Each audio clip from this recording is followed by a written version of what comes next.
आपने नामदेव जी का कहानी सुनी होगी।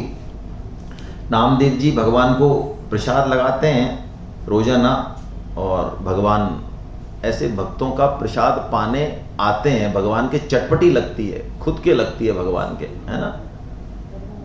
ताही अहीर की छोहरियाँ छछियावर छाछ पे नाच नचावे। हमारा मक्खन नहीं खाया भगवान और वहाँ नाच रहे हैं भगवान। गोपियाँ करेंगे मज़ा नहीं आया, एक बार और, तो एक बार और नाचते हैं भगवान, जिससे कि छाछ पिलाएं वो। बोलो कैसी बात है। तो नामदेव जी की रोटी खाने आते हैं भगवान, लेकिन थोड़ा सा खेल करते हैं नामदेव जी के साथ, तो कुत्ते का रूप धर के आ जाते हैं। और नामदेव जी उस समय टिक्कड़ बना के अंदर घी की जो चिपड़ने के लिए कटोरी लेने जाते हैं, तो आते हैं तो देखते हैं घी की कटोरी हाथ में, देखें तो वो कुत्ता जो है रोटी लेके भाग रहा है। तो नामदेव जी को कुत्ता नहीं दिखा, कुत्ता दिखते हुए भी कुत्ता रूप भगवान ही दिखे। तो उन्होंने कहा, प्रभु इतनी जल्दी क्या कर रहे हो आप, कहाँ भाग रहे हो, जरा घी तो चिपड़ लेने दो। अब वैसे भी आप ही तो खाओगे, हम तो खाते नहीं है पहले, हम तो आपका उच्छिष्ट खाते हैं। आप जब पा लेते हो तो बचा हुआ हम पाते हैं, तो आपको ही तो पाना है, इतनी जल्दीबाजी क्यों कर रहे हो ऐसे। और आपकी जो है गला आपका बड़ा कोमल है, माँ यशोदा ने आपको मक्खन खिलाया, ये टिक्कड़ विक्कड़ आप खाओगे छिल जाएगा, आपको दिक्कत हो जाएगी। भगवान ने कहा, लो इसने तो पहचान लिया मेरे को। तो भगवान कुत्ते का रूप छोड़ के और एक प्रेत बन गए, बहुत तगड़े प्रेत बन गए। तो नामदेव जी ने कहा, वाह ये बढ़िया रूप दिखाया आपने, बिना टिकट के एकदम इतना बढ़िया, जोजन भर के लंबे हाथ, है ना भगवान। और स्तुति करने लग गए वो, तो नाचने लग, क्या भगवान क्या बढ़िया, मतलब हमारा मनोरंजन कर रहे हो आप। तो भगवान ने कहा, ले तूने यार ऐसे भी पहचान लिया।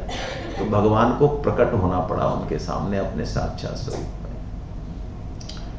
तो विभूति योग का मतलब है, भगवान अब बताना चाह रहे हैं कि अर्जुन विभूति योग को कोई तत्व से जान लेगा तो उसकी स्थिति क्या होगी। ये एक श्लोक है 10.9 कि मत चित्ता मदगत प्राणा, इसमें 6 बातें हैं, है ना। मत चित्ता मदगत प्राणा, वो हमेशा मेरे में ही चित्त रखेगा, उसके प्राण मुझ में ही अटके रहेंगे। जैसे गोपियां नहीं होती हैं, गोपियां कुछ भी काम कर रही हैं, वो श्रृंगार भी करती हैं, ऐसा नहीं कि कोई फालतू का बैराग है हम करते हैं, हम कुछ नहीं चाहते हैं, हम कोई श्रृंगार। गोपियां सजती भी हैं, संवरती भी हैं, तो किसके लिए, वो उनका सजना संवरना, अपने शरीर को ठीक रखना भी कृष्ण के लिए, वो भी उनका योग, भोग नहीं है, वो भी योग है। हमारा योग भी भोग हो जाता है। तो मच्चित्ता मदगत प्राणा और बोधयन्ते परस्परम, ये जो तत्व को जानने वाला भक्त है, ये 6 उसके लक्षण हैं। कई बार समाज में हमारा ऐसा वास्ता पड़ता है, हालांकि दूसरे को चेक करने की हमारी अथॉरिटी नहीं है, लेकिन भक्त जो होगा उसके पास आप कभी भी बैठोगे तो वो भगवान के अलावा दूसरी बात करेगा नहीं। इस सिस्टम के जो जनक हैं, यानी इस सेमिनार के और गीता क्लास के जो सिस्टम, हम इतना बढ़िया सिस्टम साइंटिफिक, हमें भी ये 2011 में मैं जुड़ा है इससे, तो हमारे परम श्रद्धेय तायल साहब का ये सिस्टम है, वो अब शरीर से नहीं है, हमने उनसे जो है सीखा सब। वो बीटेक थे उस ज़माने के, IITian थे, एमटेक भी थे। तो उनकी वो बात मुझे भूलती नहीं है कि उनके पास कैसा भी व्यक्ति आ जाए, बिजनेस से बिजनेस वाला, बिल्कुल भगवान को न मानने वाला, मानने वाला, कैसा भी व्यक्ति आए, 30 सेकंड से ज़्यादा उनसे वो भगवान के अलावा बात कर नहीं सकता। अल्टीमेटली भगवान की बात ही वो छेड़ देते थे और उसको भी इन्वॉल्व कर लेते थे, इतनी डेडिकेशन था उनका। क्या सुधीर जी मैं सही कह रहा हूँ। तो बोधयन्ते परस्परम कहा, मतलब जैसे दीपक नहीं होते हैं, दो जलते हुए दीपक उजाला तो कर देते हैं सब जगह, लेकिन उनके अंदर नीचे अंधेरा रहता है। तो 2 भक्त जब मिलते हैं ना, तो 2 भक्त जब मिलते हैं तो वो नीचे का अंधेरा भी मिट जाता है। क्या मतलब है, यानी भक्त जब मिलते हैं, बात करते हैं, तो भगवान के ऐसे ऐसे भाव प्रकट होते हैं, ऐसे ऐसे गुण लीला कथाएं, वो मस्त हो जाते हैं, उनको पता ही नहीं चलता कुछ। बोधयन्ते परस्परम भगवान के तत्व की विशेषता से प्रकट होता है। और क्या कह रहे हैं, कथयन्तश्च माम नित्यम तुष्यन्ति च रमन्ति च, वो मेरी वार्ता करके, मेरे बारे में चर्चा करके, तुष्यन्ति च रमन्ति, तुष्ट रहते हैं, संतुष्ट रहते हैं। जैसे हम सांसारिक बातों में और सोशल मीडिया और चीज़ों में एकदम से तुष्ट हो जाते हैं कि हाँ बस आनंद आ गया, भोजन में, ऐसे उनको मेरी कथा में रस आता है, मेरी बातों में इसी में रमन करते हैं, वो ये इनके लक्षण होते हैं। यानी हम साधक से भक्त होने की तरफ बढ़ रहे हैं तो ये 6 लक्षणों को अपने ऊपर घटाएं, दूसरों के ऊपर नहीं। किसके ऊपर घटाएं? अपने ऊपर घटाएं। कि जब हम बोर होते हैं तो क्या भगवान की चर्चा करके हमारी बोरियत दूर हो जाती है? या हम भगवान का नाम ले लेके तो बोर होते हैं और इधर जाते हैं तब संतुष्ट हो जाते हैं? क्या स्थिति हमारी, जरा चेक करें अपने आप को। भगवान का साधक, भगवान का भक्त तो कितनी थकान हो, कितना ही बोरियत हो, भगवान के कीर्तन में, नाम में उसको आनंद आ जाता है, आनंद आ जाता है बिल्कुल। अब और क्या है, ऐसे भक्तों को कुछ भी करने की जरूरत नहीं। भगवान कह रहे हैं तेषाम सतत युक्ता नाम भजताम प्रीति पूर्वकम, जो प्रीति पूर्वक मेरा भजन करते हैं उनको मैं बुद्धि योग, क्या बात है। यानी देखिए भगवान की प्राप्ति कृपा साध्य है, समझें इस बात को। भगवान की प्राप्ति क्रिया साध्य नहीं है। यानी किसी भी बड़ी से बड़ी क्रिया से, ज्ञान से, कर्म से किसी से भी भगवान प्राप्त होने वाले नहीं। कोई भी ऐसी क्रिया, जप तप ज्ञान वेद अध्ययन शास्त्र अध्ययन, कोई भी काम ऐसा है नहीं जो भगवान को प्राप्त करा दे। वो निमित्त बन सकता है, वो हम कर सकते हैं, वो साधन हमको करना अवश्य है, लेकिन प्राप्ति तो भगवान की अपने आप उनकी कृपा से ही होगी। ये भगवान कह रहे हैं ददामी बुद्धि योगम। बुद्धि योग में यानी कर्म योग ज्ञान योग सब आ गए। यानी मैं उसको अपने आप दे देता हूँ। ये न माम उपयांति थे, जो मेरे भजन में लगा हुआ है प्रीति पूर्वक। तो अर्जुन ने जब ये सुना ऐसा कि भगवान की विभूतियों को सुनने से भगवान में अविचल योग हो जाएगा, भगवान की स्मृति रहेगी 24 घंटे, तो अब अर्जुन प्रश्न करते हैं कि प्रभु जरा बताइए जल्दी जल्दी, आपकी सारी विभूतियां बताइए जिससे कि मैं आपका चिंतन कर सकूं। ऐसा अर्जुन ने प्रश्न किया कि फटाफट अपनी सारी विभूतियां बताओ। तो भगवान ने कहा कि अर्जुन मेरी सारी विभूतियों को मैं नहीं बता सकता, संभव ही नहीं है, असंभव। अनंत का वर्णन कौन कर सके? वो अनंत ही क्यों होता है यदि वर्णन, भगवान भी समर्थ नहीं है। तुलसीदास जी ने एक बड़ी अच्छी चौपाई लिखी, बड़ी गजब की चौपाई है।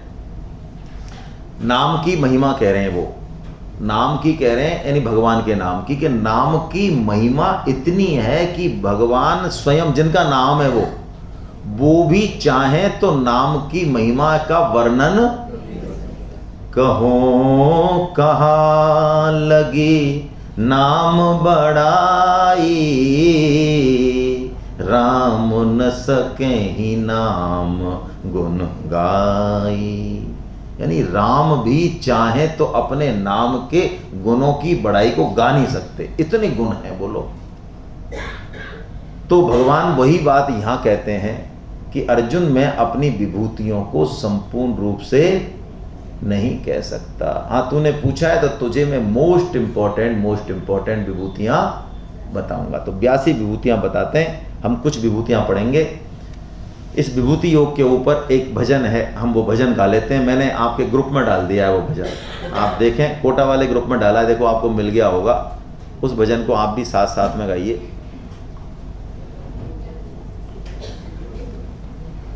उस भजन के भाव हैं कि एक भगवान ही सब रूपों में प्रकट हैं। ये विभूति योग के ऊपर ही है ये भजन, इसलिए हम लोग इसको गा रहे हैं। पहले मैं गाऊंगा, आप फिर रिपीट कीजिए साथ में। एक अकेले बन गए सब कुछ, नाम धरा संसार, हर की लीला बड़ी अपार, हर की लीला बड़ी अपार।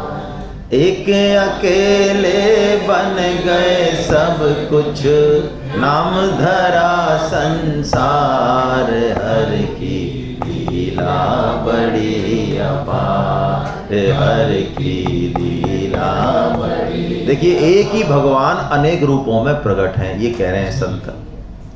मात पिता गुरु स्वामी बनकर, मात पिता गुरु स्वामी बनकर, करें डांट फटकार, हर की लीला लीला बड़ी अपार, हर की लीला बड़ी। और सुत दारा अरु सेवक बन कर, सुत दारा अरु सेवक बन कर, खूब करें सत्कार, हर की लीला बड़ी अपार, हर की लीला बड़ी अपार। देखिए संत जो है ना, शास्त्र की क्लिष्ट बात को बड़े सरल रूप में हमारे सामने भेज देते हैं।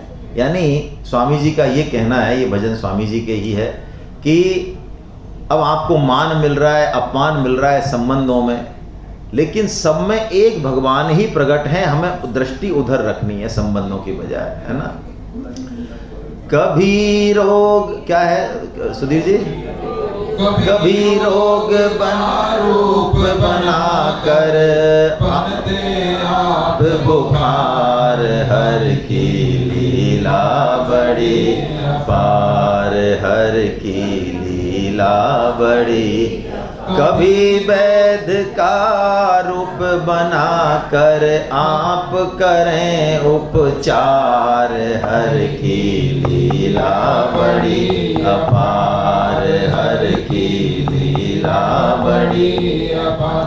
कभी भोग सुख मान बढ़ाई, कभी भोग सुख मान बढ़ाई, हाजिर में नर नार, हर की लीला बड़ी अपार, हर की लीला बड़ी। कभी दुखों का पहाड़ पटकते, कभी दुखों का पहाड़ पटकते, मचती हाहाकार, हर की लीला बड़ी अपार, हर की लीला बड़ी अपार। कभी संत बन कर जीवों पर, कभी संत बन कर जीवों पर, कृपा दृष्टि विस्तार, हर की लीला बड़ी अपार, हर की लीला बड़ी। अगणित जन्मों के दुख संकट, अगणित जन्मों के दुख संकट, क्षण में देते टार, हर की लीला बड़ी अपार, हर की लीला बड़ी अपार। अकेले बन गए सब कुछ, एक अकेले बन गए सब कुछ, नाम धरा संसार, हर की लीला बड़ी अपार, हर की लीला बड़ी अपार। ये पूरा भजन विभूति योग पे है, और भगवान जो पहली विभूति बता रहे हैं उसमें यही भाव है। क्या कह रहे हैं भगवान? पहली विभूति में संपूर्ण विभूतियों को मानो सार रूप में बता रहे हैं। आइए हम वाचन करते हैं। अहमात्मा गुणाकेश सर्वभूताशय स्थितः, अहमादिश्च मध्यं च भूतानामन्त एव च। सभी प्राणियों में की जो आत्मा है वो भगवान ही विराज रहे हैं उस मंदिर में। सभी जो जीव हैं वो भगवान के मंदिर हैं, और भगवान कह रहे हैं ये सभी जीवों के आदि में यानी शुरू में भी मैं ही था, अंत में भी मैं ही हूं, तो मध्य में भी मैं ही हूँगा। बड़ी सिंपल सी बात है भाई। गेहूं के खेत से किसकी, गेहूं के बीज से किसकी खेती होती है? और बाजरे के से, गेहूं के से बाजरा हो जाता है क्या? तो भगवान रूप यदि बीज होगा तो सृष्टि किसकी होगी? भगवान की होगी। संसार हमारी दृष्टि में है संतों की, और भगवान की दृष्टि में संसार है ही नहीं, भगवत स्वरूप ही है सब कुछ। हमारी ये बात अभी समझ में नहीं आ सकती क्योंकि अनुभव के बाद आएगी, लेकिन भगवान के अलावा और कोई तत्व दूसरा है ही नहीं। भगवान ने मूल में यहाँ ये बात बता दी, इसलिए हमारे सनातन धर्म में समस्त प्राणियों के प्रति अहिंसा का भाव शुरू से है। इसी के कारण हम गुलाम भी रहे, क्योंकि इसको हमने गलत अर्थों में प्रोटेक्ट कर लिया। अहिंसा का मतलब सिर्फ इसी हिंसा से नहीं है कि हम ऐसी हिंसा नहीं करें। युद्ध में अपना कर्तव्य कर्म करते हुए, पूर्ण हिंसा ऊपरी से करते हुए भी हम अहिंसक हो सकते हैं, ये गीता का कहना है। श्री कृष्ण पूर्ण रूप से अहिंसक हैं। हजारों लाखों सिरों को उड़ाने के बाद भी वो अहिंसक ही। ये मैं नहीं कह रहा हूँ, ये गीता कह रही है, भगवान श्री कृष्ण कह रहे हैं। आप चाहें तो 18.17 देख लें। यश न हि कृतो भावो बुद्धिर यश न लिप्यति हत्वा अपि सैमान लोका न हंति न निबध्यति। भगवान ऐसा कहते हैं, संपूर्ण प्राणियों की हत्या भी तेरे हाथ से हो जाए तो तुझे इतना सा भी पाप नहीं लगेगा। कोई टेक्निक है उसके पीछे, लेकिन हम जो कर्म करते हैं अपने जीने के लिए, खाने के लिए, पहनने के लिए, घूमने के लिए, उसमें जीव हत्याएं खूब होती हैं कि नहीं होती हैं? खूब होती हैं। आप सुबह घूमने जाओगे उतने में 150 को निपटा के आते हो कम से कम। खाना खाना बनाते हो तो खाना बनाने में जो चूल्हा जलता है, चूल्हा मत जले, चलो जीव जंतु की हत्या अहरनिश हमसे होती। हम चाहें तो भी और ना चाहें जो हमारी गलत तरीके से हो रही है उसको तो हम हटा सकते हैं। जैसे मच्छर को मारने के बजाय कुछ और इंतजाम कर दें, सफाई रखें, कुछ और ले लें, किसी को अननेसेसरी हानि नहीं पहुंचाएं, अपना कंस्ट्रक्शन भी करें, प्रगति करें तो ऐसे करें कि कम से कम हिंसा हो। आप ऋषिकेश जाइए, आप गीता वाटिका गोरखपुर जाइए, कभी आपको मिले तो जरूर जाना चाहिए। तीर्थ क्या, वो भगवान के मंदिर हैं। आप देखेंगे उन्होंने किसी भी पेड़ के एक पत्ते को भी क्षति नहीं पहुंचाई है। सारी डिजाइन बदल दी अपनी बिल्डिंग की, पूरे कैंपस की डिजाइन बदल दी। लेकिन मजाल है जो एक पेड़ भी काटा हो, टहनी भी काटी हो, वो पेड़ ऐसे जा रहा है तो बिल्डिंग में उसी हिसाब से करके बना दिया होगा, लेकिन कभी भी क्षति नहीं पहुंचाई। ऐसा भाव है उनका। हमसे चूंकि हमारा ऐसा भाव नहीं है, इसलिए हमसे ये कहा जाता है कि पंच महायज्ञ हमको करने चाहिए। पंच महायज्ञ, ठीक है? कौन कौन से होते हैं?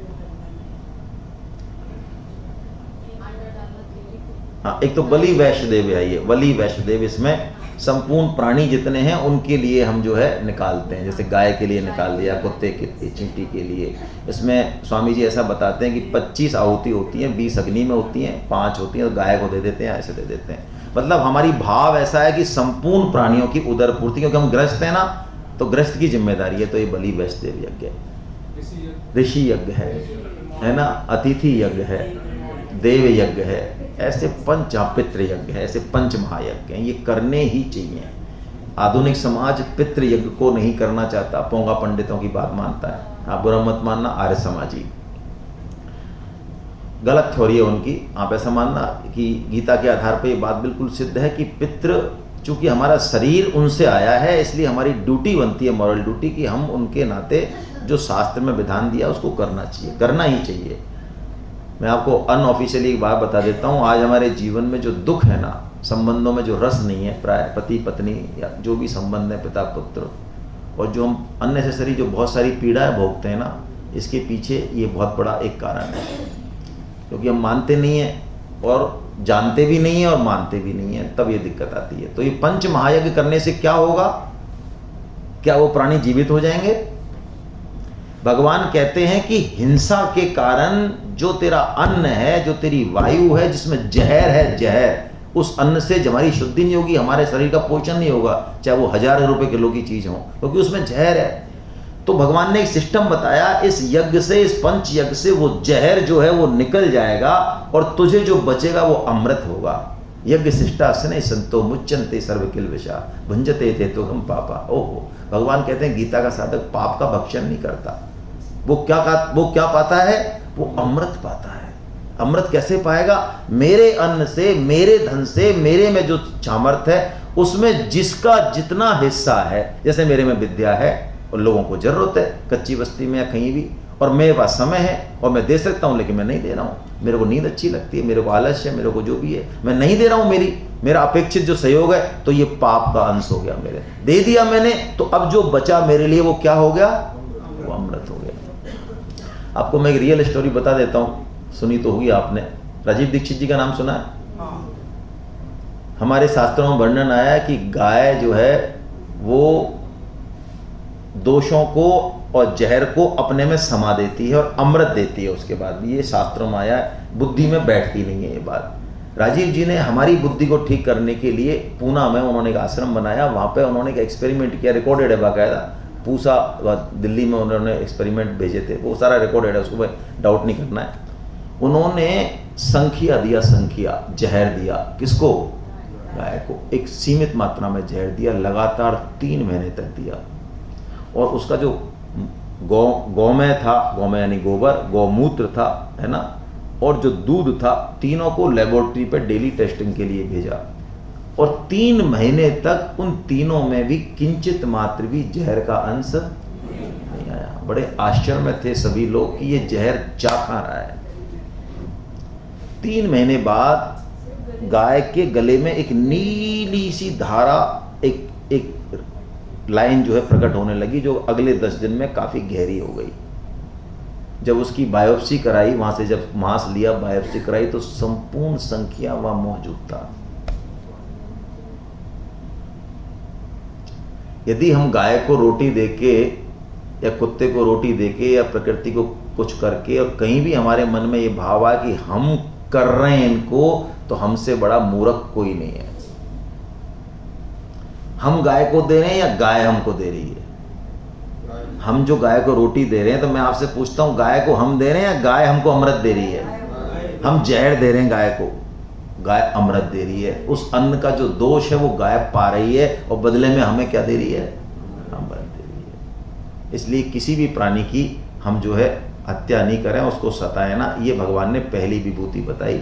और फिर भगवान ने बहुत सारी विभूतियां बताई, आप पढ़ लें किताब में। सूर्य भी मैं हूँ, जल भी मैं हूँ, किरण भी मैं हूँ, है ना, देवताओं में इंद्र हूँ, वेदों में साम वेद हूँ, गायत्री छंद हूँ, बहुत सारी विभूतियां भगवान ने बताई। कहने का मतलब है जहाँ जहाँ हमारी दृष्टि जाए, है ना, राजाओं में भगवान ने कहा राजा, मनुष्यों में राजा में हूँ, उच्च श्रवा घोड़ा में हूँ, ऐरावत हाथी में हूँ, है ना, ये सब नक्षत्र तारे, भगवान ने जहाँ जहाँ अपनी विभूति वो सब बताइए। 82 विभूतियों को हमको पढ़ना चाहिए, देखना चाहिए। वृक्षों में पीपल में हूँ।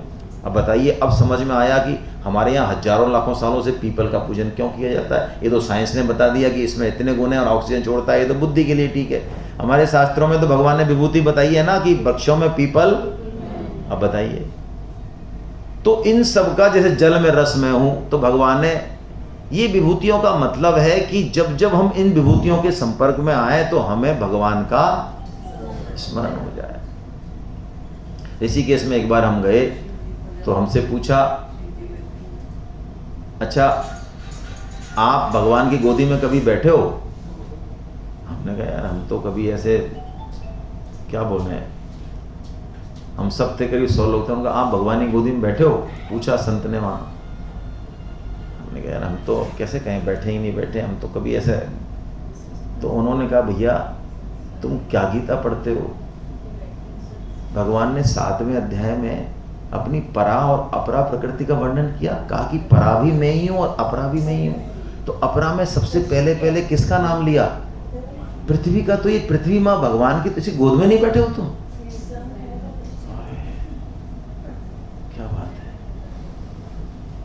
बोलो, भगवान की गोद के अलावा और हम कहाँ बैठ सकते हैं? उन्हीं की गोद में तो बैठे हैं 24 घंटे। ये विभूति योग है। भगवान यही कह रहे हैं, अर्जुन मेरे बिना कुछ है ही नहीं। श्रीमद् भागवतम यदि आप पढ़ेंगे तो उद्धव गीता में भगवान ने एक बड़ी विलक्षण बात बोली है। 11वें स्कंद के 20वें अध्याय में 6वां श्लोक है। 6वां नहीं है, कुछ और ऐसा है, सॉरी 6वां तो अलग है। भगवान ने एक बात बोली, अर्जुन मेरे अलावा जो कुछ भी तुझे कोई दिखाई दे रहा है संसार में, सुनने में आ रहा है, समझने में आ रहा है, अनुभव में आ रहा है, देखने में आ रहा है, यदि उसमें मैं नहीं दिख रहा हूं, तुझे अलग से दिख रहा है, अच्छा ये भाई साहब है क्या, तो वो माया है, वो कुछ है ही नहीं। यदि मैं दिख रहा हूं तो वो सत्य है, यदि मैं नहीं दिख रहा हूं तो वो असत्य, मेरी माया है। यानी एक भगवान अनेक रूपों में प्रकट है। अब भगवान इस विभूति योग को हम कैसे काम में लें, अब वो अंतिम बात बता रहे हैं, बड़ी अच्छी बात बता रहे हैं। आइए हम ऊपर का श्लोक पढ़ते हैं। यद्यद् विभूतिमत्सत्वं श्रीमदूर्जितमेव वा तत्तदेवावगच्छत्वं मम तेजोंस संभवम्। अब भगवान ने एक काम की बात बताई, सारी विभूतियां बता के, कि जहां जहां तुझे कोई ऐश्वर्य, शोभा या कोई भी बल, तेज, पराक्रम, कुछ भी जो तुझे दिखे, जो तुझे आकर्षित करेगी, यार वाह क्या बात है, रूप दिखे, कुछ भी दिखे, भगवान कहते हैं वो मेरा ही अंश है, वो मेरे से ही आया है। क्या बात कही। मैं एक बचपन की बात सुनाता हूँ, सुनाई देता हूँ, वैसे तो सुनाने लायक तो नहीं है, सुना देता हूँ आपसे, क्या पर्दा है। मन में आ गई मेरे। 8वीं शायद 7वीं 8वीं क्लास में होंगे, तो बैठे थे, तो हमारे दादाजी भी बैठे थे, वो बड़े मानस प्रेमी थे, और एक और बैठे थे सज्जन, और हम बैठे थे। तो सामने से एक इतनी सुंदर जो है स्त्री निकली, बहू थी किसी की बाद में। तो हमारा तो बिल्कुल जैसे हम होना चाहिए मन, हमने देखा तो देखते रह गए बस। और वो जो सज्जन बैठे थे दूसरों ने कहा, साहब क्या गजब की सुंदरता है। तो हमारे दादाजी का ये कहना था कि देखो भगवान कितने सुंदर रूप में प्रकट हो रहे हैं। ये उनके शब्द निकले उस समय। हमने सोचा ही भगवान को कहाँ से उठा लाए बीच में यार। हमारे को ज़्यादा समझ में बात आई नहीं, इतना बढ़िया रूप जा रहा है और ये भगवान कहाँ से बीच में आ गया इसमें। उस समय खोपड़ी ने ऐसा ही काम किया। लेकिन जब ये श्लोक गीता में पढ़ा तो वो बात क्लिक हुई कि यत यत विभूति मत सत्वम, जहाँ भी तुझे कुछ ऐश्वर्य दिखे, रूप दिखे, उसमें भगवत भाव देख ले तू। और संतों को यही होता है।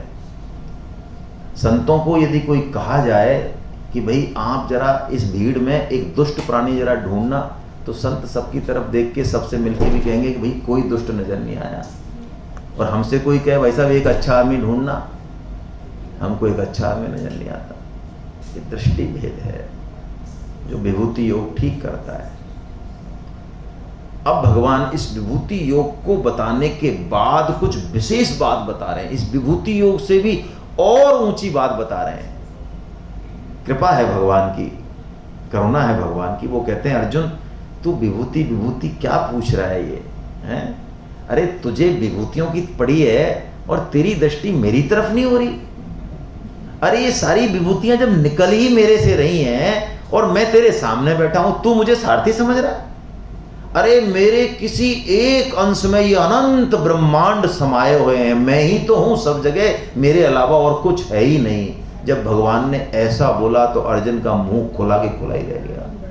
ओहो, भगवान ऐसे हैं जिनके साथ मैं खेल रहा हूं, कूद रहा हूं, जिनको मैंने सारथी तक बना लिया, जो मेरे घोड़ों की मालिश कर रहे हैं, रथ का दरवाजा खोल के खड़े हो रहे हैं, मेरे को सांप का ट्रीटमेंट दे रहे हैं, वो भगवान ऐसे हैं। ओहो, अब अर्जुन बस, अब अर्जुन बिल्कुल यू टर्न मारेंगे भाई। हमारे जीवन में भी जिस दिन भगवान की कृपा ऐसे घटेगी, हमारे जीवन में भी यू टर्न आ जाएगा।